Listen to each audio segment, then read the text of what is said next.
I'm going to take you to Dick Cheney. Fasten your seatbelt, and this is going to absolutely blow you away. I would like you, if you can do this on your computer, to go to methodicaldeception.com.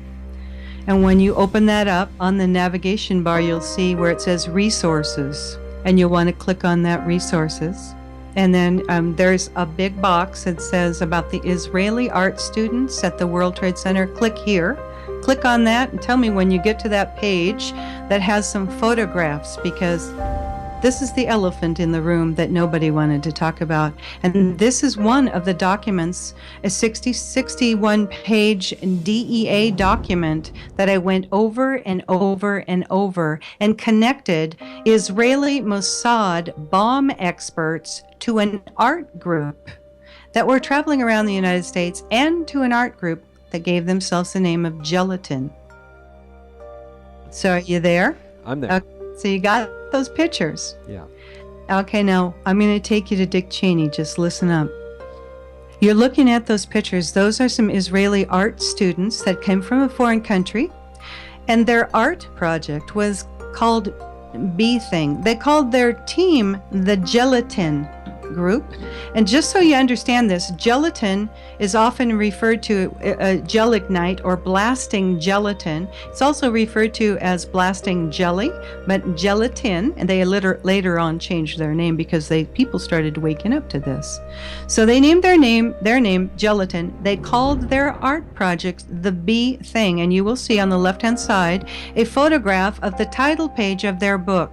And what the B Thing was, there was a group called the Lower Manhattan Cultural Center that was renting the 91st floor, or allowed to live on the 91st floor. These foreign art students, and some of them were connected to a group of traveling art students that were all over the country that the DEA found out about because they were going door to door to some of their agents' homes and their offices. And some of the offices were not public locations. So they were like, who are these people? There's Israeli students trying to sell us art.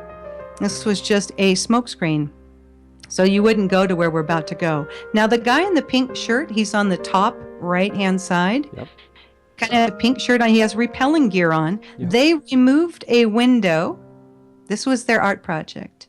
They put a wooden balcony out, and they had photographs taken via a helicopter that was rented by their sponsor from the Lower Manhattan Cultural Center. And that particular gentleman also had a big party to celebrate this event, and he rented part of the top floors of the Millennium Hotel. You'll remember that from 9/11, and who was there, the Bush relative, and took pictures and had a big champagne party watching this. Okay, look behind the gentleman in the pink shirt. You're going to see two big bold numbers. It says BB18.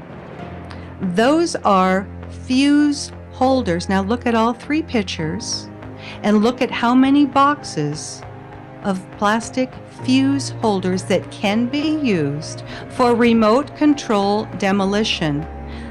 And ask yourself, why would art students from Israel and Austria be having thousands of fuse holders? This building was built in the early 1970s. They weren't electricians. They weren't redoing all of the electricity in that building.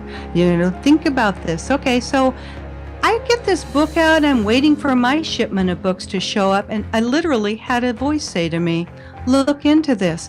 Those fuses, by the way, come from a company called Littel Fuse, Littel Fuse Company. They're located in Chicago. And some little voice said to me, take a look into this Littel Fuse Company, where all of those fuse holders behind those artists are. And now some of those artists are guaranteed Mossad bomb experts. And that's in the DEA document that you can read.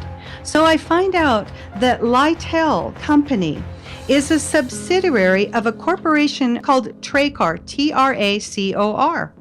Now, Tracor, they went bankrupt and split their company. They were a government contractor. They split them off into Tracor Aviation, Littel Fuse, and Tracor Defense Holdings. They're based in Austin, Texas. They were bought out by Westmark Systems. Bobby Ray Inman was the chairman of the Westmark at a point.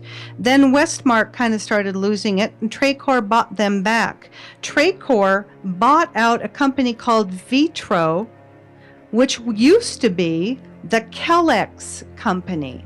Let me tell you about Kellex Company. The Kellex Corporation was a wholly owned subsidiary of M.W. Kellogg, as in cereal, you know that guy, Kellogg Company. Kellex was formed in 1942 so Kellogg's operation relating to the Manhattan Project could be kept separate and secret, Kel meaning Kellogg and X meaning secret. The new company's goal was to design a facility for the production of enriched uranium through a gaseous diffusion technique. In gaseous diffusion, isotopes of uranium-235 could be separated from uranium-238 by turning uranium metal into uranium hexafluoride gas and straining it through a barrier material. Now, this is kind of interesting too. So for those of you who remember that originally the first responders were getting calls that there was a missile launched from the Woolworth building. The newly formed Kellex Company's original headquarters were in the Woolworth building in Lower Manhattan. I know, it's just another coincidence, isn't it? They later on moved to Oak Ridge, Tennessee. But now the Kellex Company, you will know them today. Here we are, fasten your seatbelts, as Halliburton. Dick Cheney's old company. There you go. I told you I was going to take you to Dick Cheney.